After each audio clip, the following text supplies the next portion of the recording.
ఓం శ్రీ సాయినాథాయ నమః. బీవీ దేవ్ ఠాణా నివాసి, ఉద్యోగ విరామణ చెందిన మామలతదారుడు బాబా భక్తుడు ఒకడు దక్షిణ గురించి ఆయన శ్రీ సాయి లీలా మాసపత్రికలో రిట్టు వ్రాసి ఉన్నారు. బాబా అందరినీ దక్షిణ అడుగువారు కారు, అడుగుకుండా ఇచ్చినచో పుచ్చుకునేవాడు కాదు.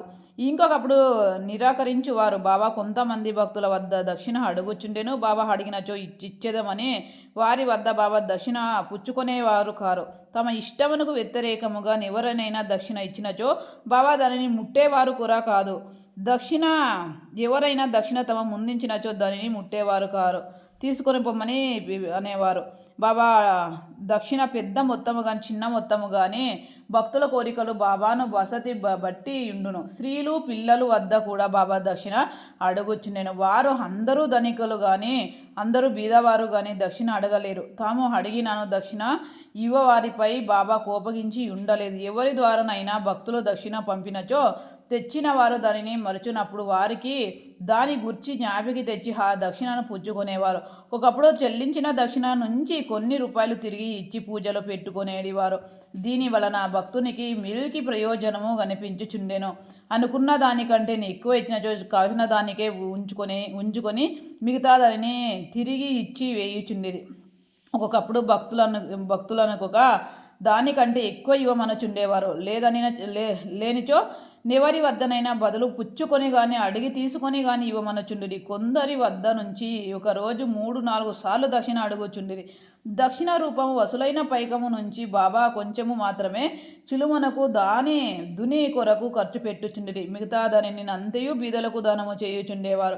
50 రూపాయలు మొదలగు 1 రూపాయి వరకు ఒక్కొక్కరి నిత్యము దానము చేయుచుండేవారు. షిరిడి సంస్థానంలోనున్న విలువైన వస్తువులన్నీ రాధాకృష్ణమయ సలహాచే భక్తులు తెచ్చి ఇచ్చిరి. ఎవరైనా విలువైన వస్తువును తెచ్చినచో బాబా వారిని ముట్టేవారు కాదు. నానాసాహెబ్ చందోద్కర్ తన ఆస్తి అంతయు ఒక కపిని వస్తము, ఒక విడి గుడ్డ, ఒక కపిని యొక్క తాంబేలు గ్లాసు మాత్రమే అనియు అయినప్పటికీ భక్తులు అనవసరమైన నిష్కయోజనమైన విలువైన వస్తువులు తెచ్చి ఇచ్చుచున్నారని అనుచుండేవారు. మన పరమార్థమునకు హంటకము 2 గలవు. మొదటిది స్త్రీ, రెండవది ధనము. సిడిలో బాబా ఈ 2కు సంస్థలము నియమించి ఉన్నారు. అందుకొకటి దక్షిణ, రెండవది రాధాకృష్ణమై తన భక్తుల రెండిటిని ఎంతవరకు విడిచిపెట్టారో పరీక్షించుటకై బాబా వీరిని నియమించను. భక్తులు రాగానే దక్షిణ అడిగి పుచ్చుకొని బడికి రాధాకృష్ణమయి గృహమునకు పోవుచుండిరి.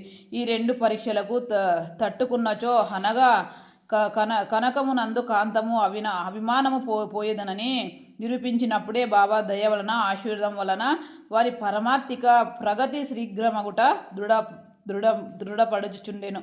భగవద్గీతలోను ఉపనిషత్తులోను పవిత్రమైన స్థలమునందు పవిత్రులకిచ్చిన దానము ఆ దాత యొక్క యోగక్షేములకు అధికముగా తోడ్పడునని ఉన్నది. షిరిడి కన్నా పవిత్ర స్థలం ఏది? అందున్న దైవం బాబా సాయిబాబా కన్నా మిన్న ఎవరు? 14వ అధ్యాయం సంపూర్ణం. శ్రీ సద్గురు సాయినాథార్.